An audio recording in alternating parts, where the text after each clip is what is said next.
বাংলাদেশে ডক্টর ইউনূসের গড়া ঐকমত্য কমিশনে সংস্কার খেলার নামে একটা বড় অশ্বডিম্ব প্রসবের ঘটনা ঘটছে। মানে একটা ঘোড়ার ডিম প্রসবের আলোচনা চলছে মাসের পর মাস।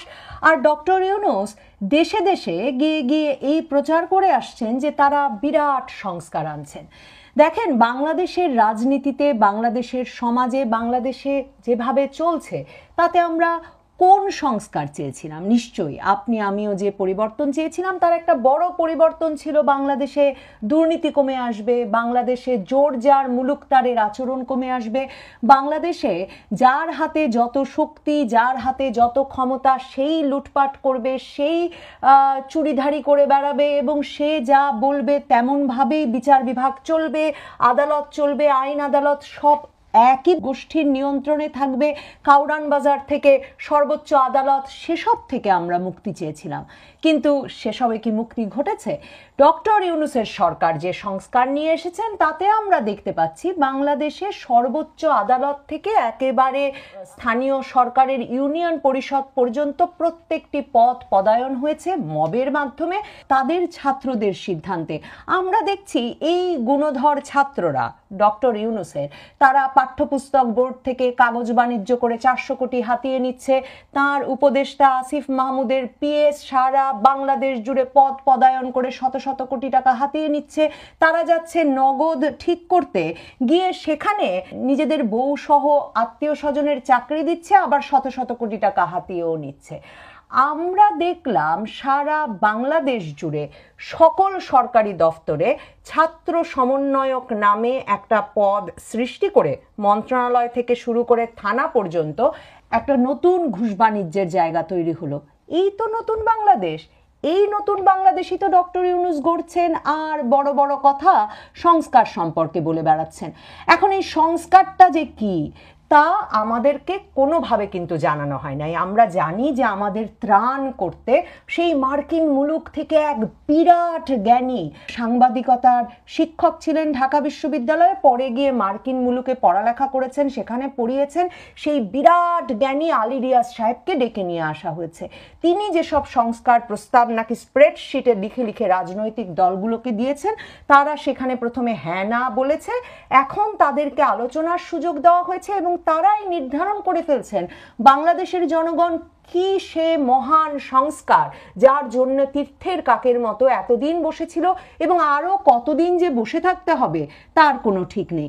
এই সম্প্রতি ডক্টর মোহাম্মদ ইউনূস যখন যুক্তরাজ্য সফরে এলেন, চ্যাথাম হাউসে, ব্রিটেনের বিখ্যাত থিঙ্ক ট্যাঙ্ক, সেই চ্যাথাম হাউসের প্রধান নির্বাহী তাকে মুখের উপরই জিজ্ঞেস করলেন যে এই সংস্কারের দায়িত্ব আপনি নিতে গেলেন কেন? মানে সংস্কার তো করা উচিত নির্বাচনের মাধ্যমে যে দল সংখ্যাগরিষ্ঠ হয়ে ক্ষমতায় আসবে এবং সংসদে যাদের প্রতিনিধিত্ব থাকবে তাদের সিদ্ধান্তে, তাদের বিবেচনায়, তাদের ওপর ছেড়ে দিলেন না কেন? ডক্টর ইউনূস তখন কি উত্তর দিলেন?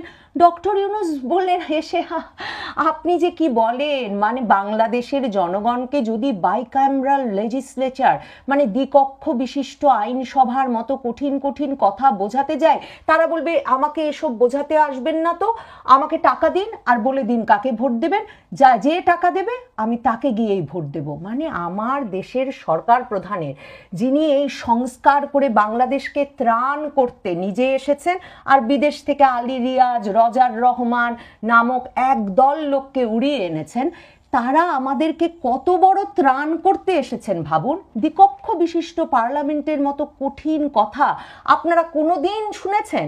মানে ডক্টর ইউনূসের বোধহয় ধারণাও নাই, সম্ভবত 7-এর পাঠ্য বইয়ে এই কথা লেখা আছে। আর এই বাংলাদেশে এখন প্রতি বছর 7-8 লাখ গ্র্যাজুয়েট মানে স্নাতক পাশ করা শিক্ষিত লোক, শিক্ষিত ছেলে মেয়ে বেরিয়ে আসে বিশ্ববিদ্যালয় থেকে।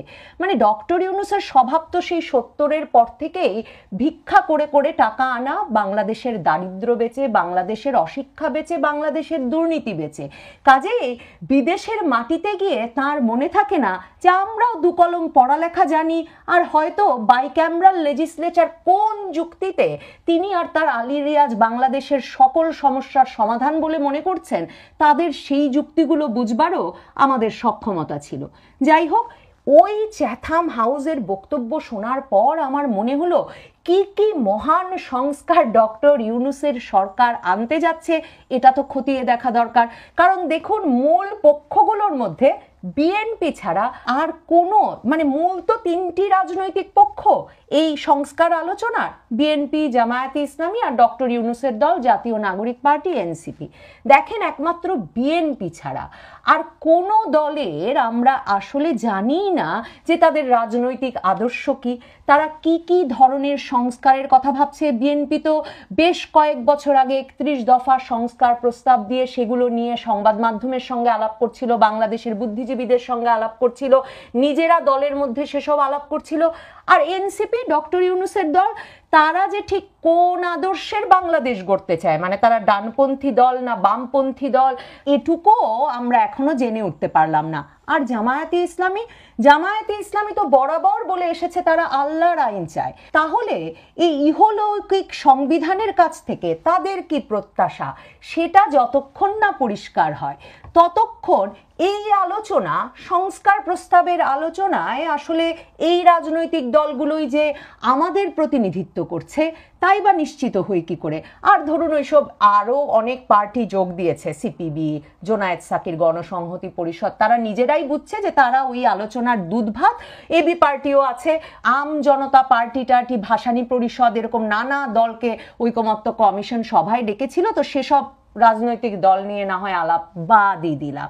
এখন আমি ভাবলাম একটু খুঁজে বের করি বাইক্যামেরাল লেজিসলেচার, দ্বিকক্ষ বিশিষ্ট পার্লামেন্টের মতো আর কি কি যুগান্তকারী পদক্ষেপ আর সংস্কার বাংলাদেশ 2.0-তে আসতে যাচ্ছে।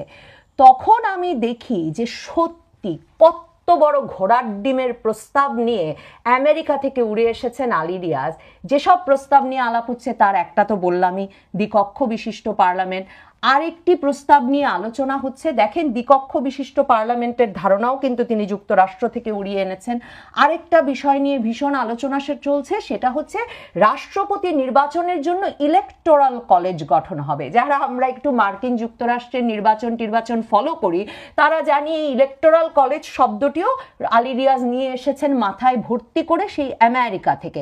তো এই ইলেকটোরাল কলেজের ধারণা হিসেবে তিনি কি দিয়েছেন, বাংলাদেশের স্থানীয় সরকারের যে প্রায় 70,000 প্রতিনিধি আছেন তারা মিলে নাকি একটা ইলেকটোরাল কলেজ, মানে নির্বাচক মণ্ডলী হিসেবে বসবেন, নির্বাচক মণ্ডলী হিসেবে ভোট দিয়ে, ইলেকটোরাল কলেজ হিসেবে ভোট দিয়ে রাষ্ট্রপতি নির্বাচন করবেন। এখন এই প্রস্তাবে যেমন বিএনপি রাজি হয়নি, কিন্তু মানে ক্ষুব্ধ হয়েছি কেন? ক্ষুব্ধ হলাম, একদিকে ডক্টর ইউনূস বলছেন আমরা কিচ্ছু বুঝি না, আমরা বলি টাকা দেন ভোট দিয়ে দিব, আমরা দ্বিকক্ষ বিশিষ্ট টার্লামেন্টের কথা কোনোদিন শুনি নাই।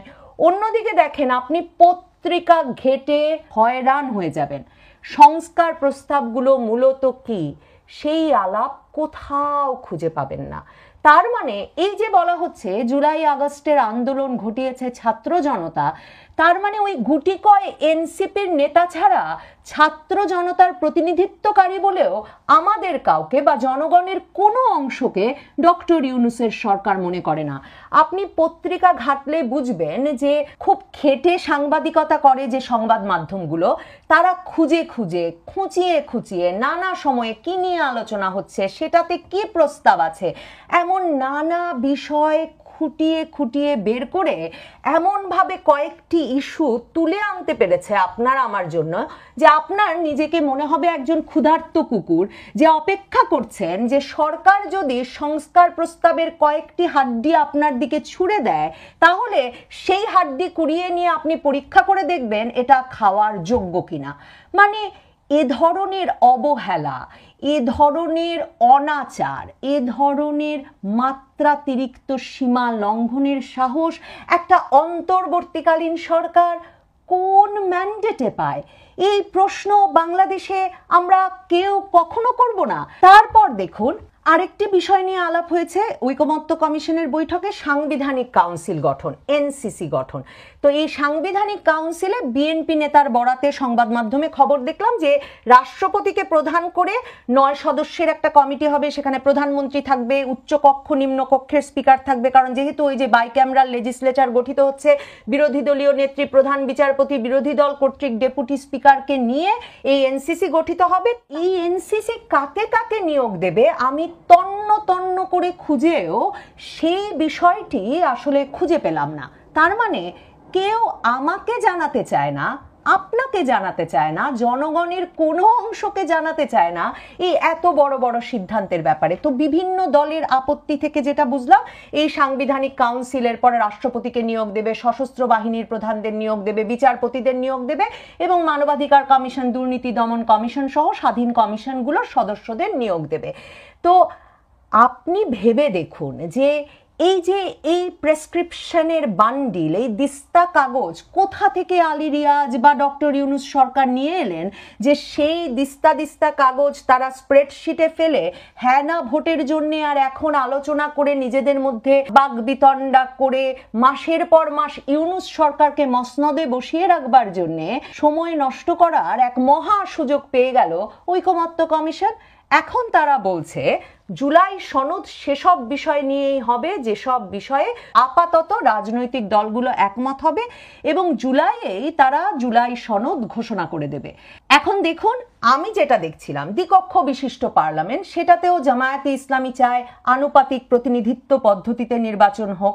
তার মানে যেই দল যত শতাংশ ভোট পায় সেই দলের সেই অনুযায়ী প্রতিনিধিত্ব থাকুক উচ্চকক্ষ নিম্নকক্ষে, কারণ তারা জানে সরাসরি ভোটে তাদের পক্ষে বড় ধরনের কোনো প্রভাব রাখা কোনো কক্ষে সম্ভব হবে না।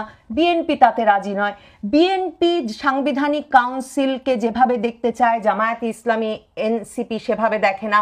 বিএনপি বিপক্ষে অবস্থান নিয়েছে সংসদ নেতা, দলীয় নেতা এবং প্রধানমন্ত্রী হিসেবে একই ব্যক্তি থাকতে পারবে না এমন প্রস্তাবের। অন্যদিকে জামায়াতে ইসলামী এনসিপি তার পক্ষে মত দিচ্ছে। আরেকটা যে বিষয় নিয়ে আলোচনা চলেছে এবং সংবাদ মাধ্যমে খবরও বেরিয়ে এসেছে যে নারী সংরক্ষিত আসন নাকি 100টি করা হবে এবং সেই 100টি আসনে সরাসরি ভোট হবে কি হবে না এই নিয়ে তর্ক হয়েছে। এখন সরাসরি ভোটের পক্ষে দাঁড়িয়েছে জাতীয় নাগরিক পার্টি এনসিপি, বিএনপি এবং জামায়াতে ইসলামী এর পক্ষে নয়। দেখেন, এই সংস্কারের চেয়ে আমি তো মনে করি এর চেয়ে অনেক বড় দাবি হতে পারত সংস্কারের গণপ্রতিনিধিত্ব আদেশে 1/11 সরকারের সময় যে সংস্কার প্রস্তাব আনা হয়েছিল যে প্রত্যেকটি দলের প্রত্যেকটি পর্যায়ে অন্তত 33% নারী থাকতে হবে এবং নারী মনোনয়নে প্রত্যেক দলকে অন্তত 33% সরাসরি নির্বাচনের আসনে মনোনয়ন দেওয়ার বিষয়ে এগিয়ে যেতে হবে, প্রতিশ্রুতিবদ্ধ থাকতে হবে। কিন্তু দেখুন, বাংলাদেশের অন্যতম প্রধান দল জামায়াতে ইসলামী তারা কখনো সরাসরি নির্বাচনের আসনে নারীদের মনোনয়ন দেয় না এবং এটা নিয়ে দলটা কোনো রাগঢাক করে না। এটা তাদের আদর্শিক অবস্থান। তারা মনে করে না নারীদের সরাসরি নির্বাচনে অংশ নিয়ে জনসভা, গণসংযোগ এসব করে বেড়ানো উচিত এবং রাজনৈতিক কাজটা নারীরা বাইরে নিয়ে যাক, তারা এটা পছন্দ করেন না। কাজেই তারা সরাসরি নির্বাচনে নারীর অংশগ্রহণেরই বিরোধী। সেই অবস্থায় হঠাৎ করে এই আলাপ শুরু হলো যে সংরক্ষিত আসন থাকবে 100টি আর তাতে সরাসরি ভোট হবে কি হবে না। তার চেয়ে অনেক বেশি আলোচনা হওয়া উচিত ছিল বাংলাদেশের সেই সংস্কার নিয়ে যে কোন সে জনতা, কোন সে মব যারা সারা বাংলাদেশ জুড়ে নারীর পোশাক, নারীর চলাফেরা, নারীর কোথায় যাবে, কোন চাকরি করবে, কোন পথে চলবে এসব নিয়ে প্রশ্ন তুলছে গত আগস্টের পর থেকে। ডক্টর ইউনূসের সেই প্রয়োজনীয় সংস্কারগুলো কোথায়? ডক্টর ইউনূস যে বাংলাদেশ 2.0-র কথা বলে বেড়াচ্ছেন বিশ্বজুড়ে, সেই 2.0-তে নিপীড়িতকে মবের হাত থেকে রক্ষা করা, যেমন ইচ্ছা জোর খাটানো, জুলুম খাটানোর রাষ্ট্র পরিচালনার পদ্ধতি থেকে সরে আসা, যথেচ্ছ লুটপাট থেকে সরে আসা, নারীর প্রতি হয়রানি বন্ধ করার প্রতিশ্রুতি কোথায়? সেই প্রয়োজনীয় সংস্কার কোথায়? এসব দেখে আমার মনে পড়ছে আমার মা একটা শব্দ ব্যবহার করতেন, আমি জানি না আপনারা পরিচিত কিনা এর সঙ্গে, ফাতরামি। মানে ফাজলামিরও যখন সীমা ছাড়িয়ে যায় তখন তাকে ফাতরামি হিসেবে অভিহিত করা যায়। আমার মনে হচ্ছে আলী রিয়াজের ঐকমত্য কমিশনের সভায় শুধুমাত্র যে একটা ঘোড়ার ডিম প্রসব হচ্ছে তাই নয়, আসলে জনগণের সঙ্গে একটা ফাতরামি করা হচ্ছে।